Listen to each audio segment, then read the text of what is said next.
theme song. In order to be counted toward the Guinness World Record, fans were required to wear a white Smurf hat, white pants and shoes, and a blue T-shirt, and be painted blue.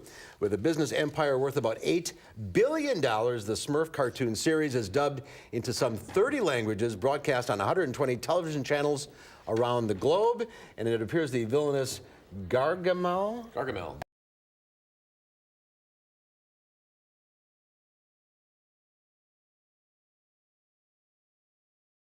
starts right now. Right now at 5, announced his budget will include proposals that legalize medical marijuana. We will have reaction from lawmakers. Officials have recovered a second body after a semi plunged into Mirror Lake. We'll have the very latest. Plus, President Trump's emergency declarations over the border being met with protests all over the country today.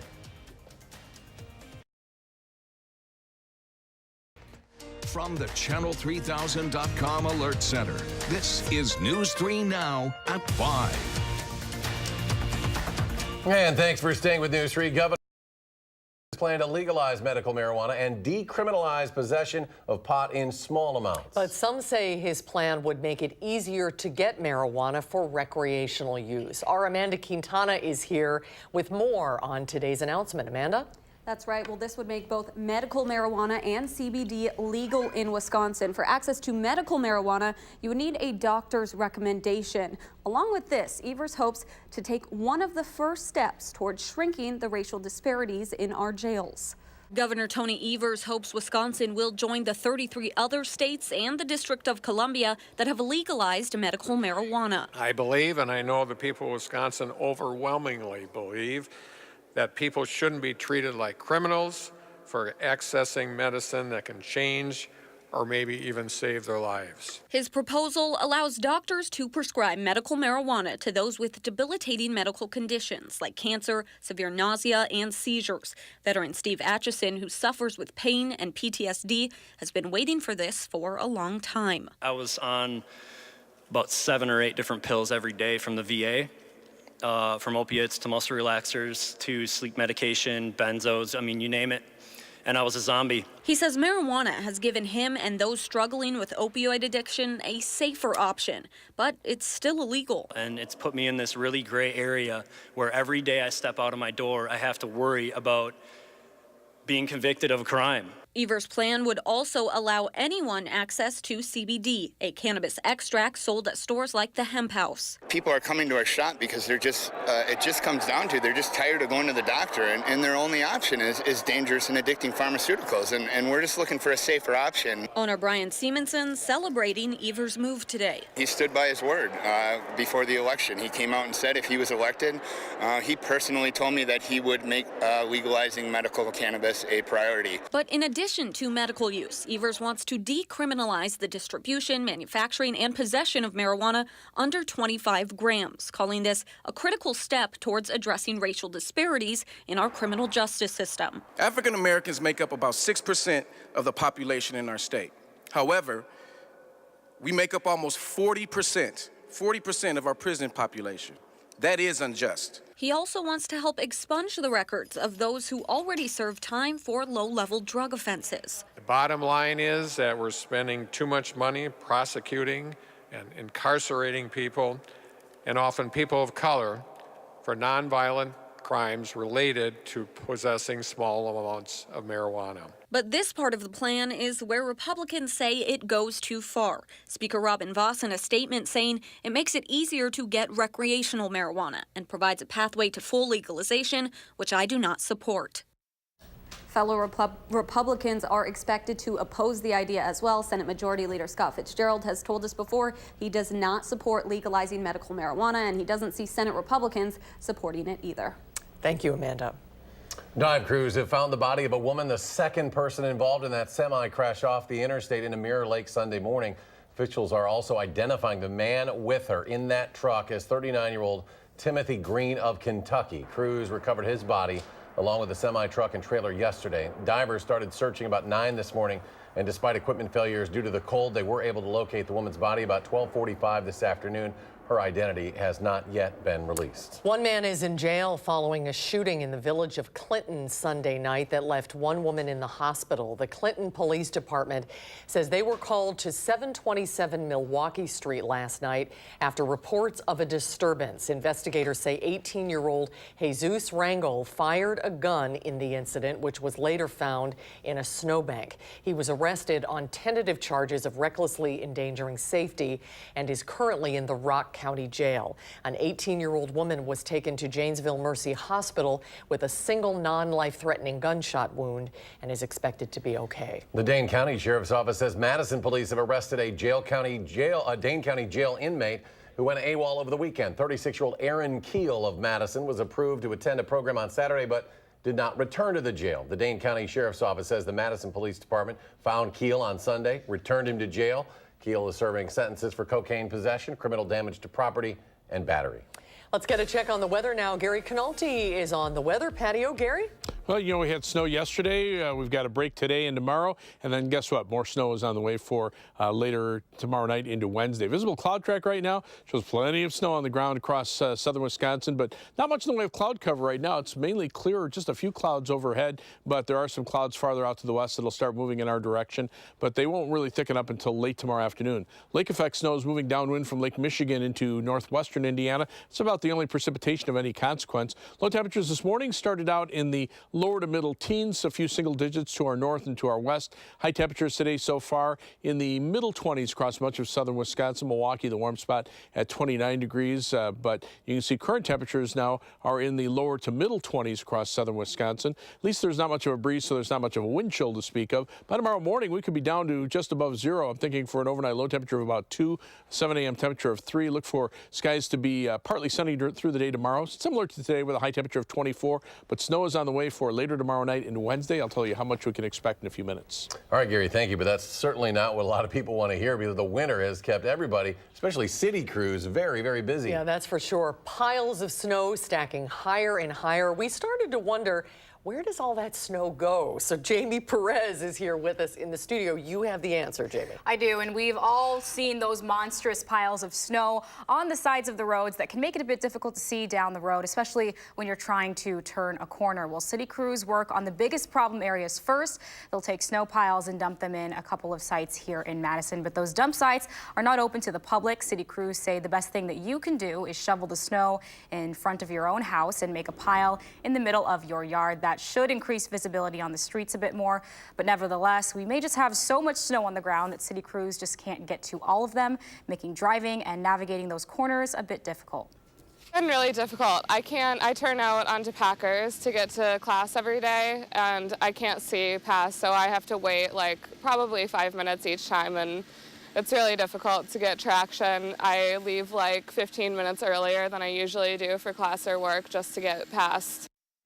Think we can all relate to that. Well, if you see a pile on a city street, you can actually call that into the city streets division. They tried their best to get someone out there to take that snow to the dump sites for you. Of course, that only works on city-owned streets.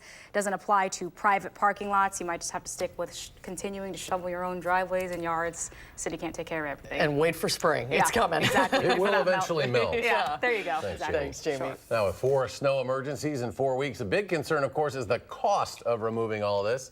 Madison city officials say the average cost of a snow emergency is $250,000. They are expecting to go about $640,000 over their $6.2 million budget for snow and ice removal this year.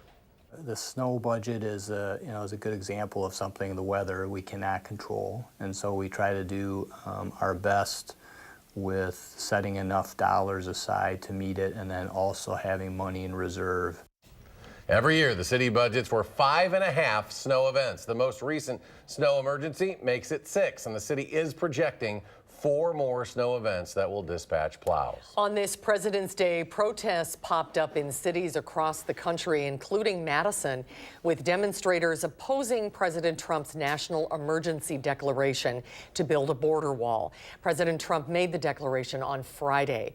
3 Texas landowners have filed lawsuits. The state of California and the ACLU are also expected to file suit. Congressional Democrats are expected to bring up a resolution of disapproval against the president's emergency declaration. We should take action to disapprove of this excessive use of executive power. You can't spend $8 billion in the next 6 months. And so what I think you're going to see in the next appropriation cycle is restricting some of that funds. According to a CBS News poll conducted earlier this month, 66% of Americans oppose a national emergency declaration for the border wall. An interim principal has been named at Beloit Memorial High School after Orlando Ramos resigned from his position last week. Emily Pells, the district's executive director of special education, will serve as the school's interim principal for the rest of the year. Ramos, who was placed on administrative leave February 7th, was in his first year as principal when he resigned last week. The district has not confirmed what led to Ramos being placed on leave, saying that move was a personnel matter. Madison police are trying to make more good neighbors in our city. The department is holding an event for its Good Neighbor Project. Our Keely Arthur joins us live from High Point Church, where it's being held. Keely? Hi there. That's right. The Good Neighbor Project event is starting here at High Point Church on Old Sauk Road at 6:30 to 8 p.m. tonight. Well, what makes a good neighbor, you ask? Police say it's a citizen who helps in the fight against crime and is also just aware of problems in their community. A big problem our area has seen: car theft. So a good neighbor is someone who does not leave their car running unattended. It's also somebody who, if they see a neighbor, they let them know, hey, it's not a good idea to do that as well. But it's not just about cutting down on crime. It's also about being aware of your fellow man. For example, if you have an elderly neighbor that you haven't seen in a while, police can go ahead and make a welfare check. You can just give them a call. And officers say they want this to be so much more than just a neighborhood watch program. They want this to really strengthen community ties with the police department. It's a project that's been going on since 2017, but they're hoping to draw more people in tonight. So again, come on down. It's at 6:30 p.m. here at High Point Church off Old Sauk. We'll bring you details on what is discussed here tonight on News 3 Now at 10. Back to you. All right, Keely Arthur live on Madison's West Side. Keely, thank you. Thank you, Keely. A new microbrewery opened in Madison this afternoon, but its owner says it's a microbrewery with a conscience. Delta Beer Lab's business model emphasizes social commitment, which includes donating tips to different nonprofit organizations every month, giving 1% back to the environment and paying its employees a living wage of $12.44 per hour. I think that it's important for our staff to work for our mission, and one of the best ways to do that is make sure that they are a part of it. Delta Beer Lab will be hosting an event for the Big Share on March 5th to raise money for local nonprofits. Some 200,000 people in Wisconsin struggle each year to meet survival needs like heating their homes. And this Thursday, News 3 Now is aiming to help. We're partnering with Energy Services, Inc. for a Day of Warmth telethon. We'll take your donations in a phone bank from 4 to 6:30 p.m. during News 3 Now newscasts, and you can donate all day online to Keep Wisconsin Warm Cool Fund. That fund helps thousands of households, including the elderly, veterans, and working families with children who often have to choose between eating and heating. This year, we'd like to enable them to help even more. So join us Thursday to share the warmth in our community. More to come on News 3 Now at 5. Up next, former acting FBI Director Andrew McCabe is saying why he opened that investigation into the president, how the White House is pushing back. And why police officers want to talk to the actor from Empire who accused two men of putting a rope around his neck amid racist and homophobic slurs.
Andrew McCabe, the former acting director of the FBI, says he opened counterintelligence and obstruction of justice investigations into President Trump after he fired then FBI Director James Comey. McCabe says President Trump's decision to fire Comey, who was at the time leading an investigation into Russian election interference, is what triggered a new Bureau investigation into the president in May of 2017. A crime may have been committed. The president may have been engaged in obstruction of justice in the firing of Jim Comey. The White House says McCabe was discredited when the Department of Justice determined he lied to DOJ investigators about an FBI leak to a newspaper. The Department of Justice is considering criminal charges against McCabe for lying to the FBI. Chicago police want to interview Empire actor Jussie Smollett again after getting new information about the alleged attack against him. Smollett maintains he was assaulted by two men who doused him with bleach and put a rope around his neck amid racist and homophobic slurs. The brothers told Detective Smollett directed them to buy the rope at a hardware store and reportedly even rehearsed the assault ahead of time. Police originally described the brothers as potential suspects. They interviewed them, searched their apartment, but released them Friday without any charges. Innocence prevailed, all right? My guys are walking home.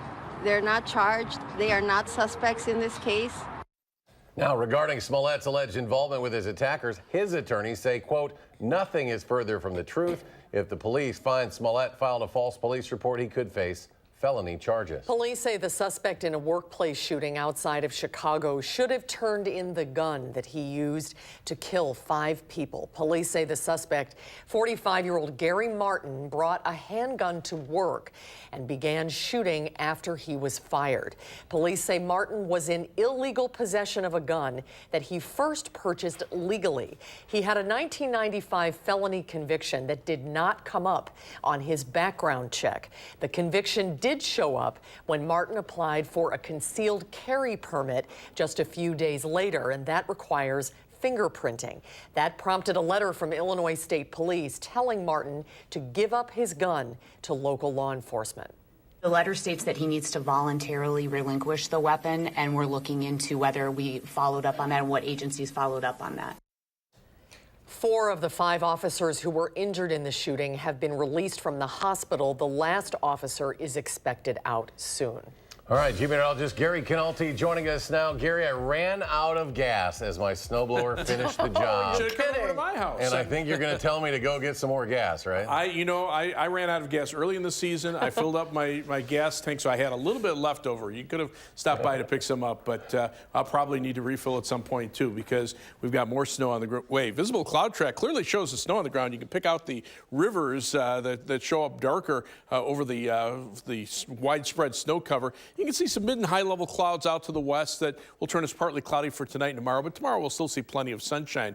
Doppler track pretty quiet, just a few light snow showers downwind from Lake Michigan into northwestern Indiana. But the next weather system has already prompted winter storm watches from west central Wisconsin through much of Iowa and into southeastern Minnesota. Looks like that's where the heaviest snow will fall. In fact, as we take a look at the GFS computer model for future track snowfall, you can see it's pointing about 6 to maybe 7 inches of snow in that winter storm watch area, but across southern Wisconsin, we're still looking at somewhere in the neighborhood of about a 2 to 5 inch snowfall, probably lesser amounts over southeastern Wisconsin, the heavier amounts as you get closer to La Crosse.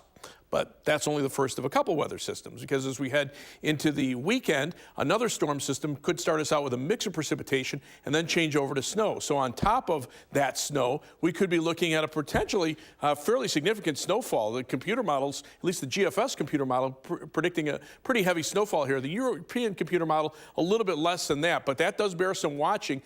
But even before the snow gets here, the possibility exists for some freezing rain with up to 1/10 of an inch of freezing rain and ice accumulation. So that could be a 1-2 punch over the weekend. Because of that, right now we already have the alert day in the forecast for late Tuesday night into Wednesday for the occasional snow at 2 to 5 inches of snow. But then we put another alert day in the forecast from late Saturday afternoon through Saturday night and Sunday for that mixture of snow, sleet, freezing rain, changing over to snow during the day on Sunday with the potential for more accumulations. Temperatures right now generally in the teens 30s and lower 20s across our part of the Midwest. Live view from the Queen Bee Radio Skycam. Mostly clear skies there. Actually, a pretty evening there. The WISC Skycam was showing a few clouds earlier. There's the moon off to the east, almost a full moon now. And the Edgewater Skycam in downtown Madison also showing mostly clear skies. As we check out the almanac for today, our high temperature made it up to, current temperature is 23 degrees. That's near our high for the day of 24. Winds out of the north-northwest at 3 miles per hour, so no wind chill to speak of. On Weather Track, you can see the next weather system already starting to push some snow into parts of Nebraska and Kansas. That'll be here tomorrow night into Wednesday. It'll follow right along that jet stream. But first, high pressure is located in between, and that's what's keeping temperatures generally pretty cold through much of the Midwest. So this will be mainly a snowmaker, not looking for much, if anything, in the way of mixed precipitation. So for tonight, look for partly cloudy skies, low temperature dropping to 2, but with light and variable winds. We're not looking at much of a wind chill. For tomorrow, look for a high temperature of 24 degrees with partly sunny skies. On Future Track, partly cloudy skies overnight, temperatures in the single digits above and below zero. Highs tomorrow in the mid-20s. Then tomorrow night, the clouds move in, the snow arrives by morning, temperatures start rising, and look for highs around 30 on Wednesday with occasional snow through much of the day. And snowfall amounts probably in the 2 to 5 inch range, heavier amounts north and west, lighter amounts to the south and east. 10-day forecast, again, that alert day in the forecast for the weekend storm, and then maybe another storm system for the middle of next week with the possibility for more snow accumulations. As we take a look at first alert traffic, right now the live view from the DOT camera on the Beltline at Park Street, you can see traffic pretty slow in both directions. We're seeing delays in the eastbound direction beginning around Monona Drive, going back to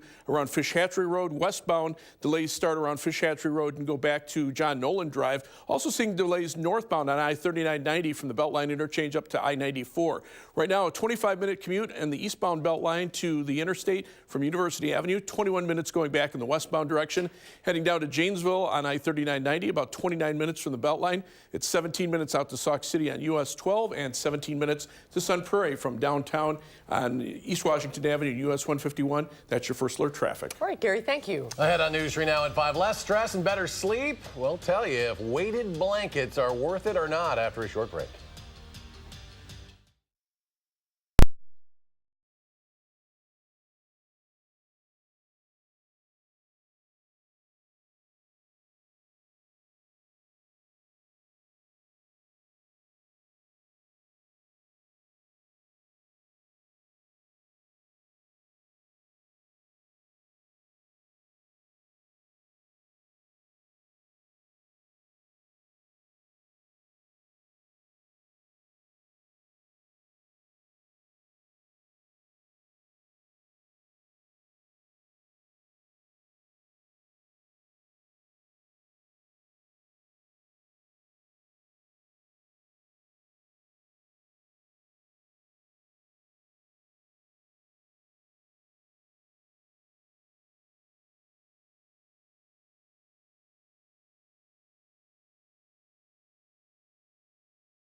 Welcome back. Weighted blankets have become popular in many homes. Many people claim the blankets help them get a better night's sleep and reduce stress. Giovanna Durpic has more. Danielle Kerr is a busy full-time college student. I'm constantly stressed out. So while she does her homework, she snuggles up in this weighted blanket. It feels like you're just continuously being hugged. I do think that, it does help reduce stress and anxiety big time. More and more people are embracing the embrace of weighted blankets.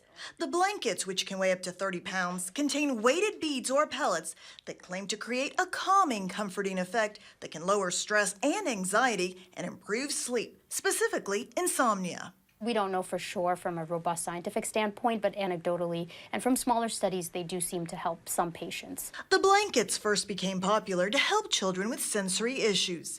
Sleep specialist Dr. Naomi Shaw of Mount Sinai Hospital says more research is needed to confirm if the blankets are effective and cautions they may not be for everyone. Overall, the safety profile seems to be okay as long as we consider the proper use of it. In children, be extra careful in terms of the size and the weight of the blanket, and in adults, if they have any, obvious lung diseases or neuromuscular or chest wall disorders, I would just be cautious with that. You really believe that your sleep is better because of this? I totally believe that. Kelly Weber has always had trouble staying asleep.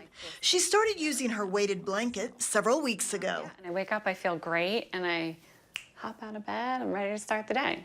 Thanks to her blanket, she's finally sleeping through the night. Giovanna Durpic, CBS News, New York. And we'll have another check of your forecast when we return.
Here's a look at some of the stories we are working on tonight.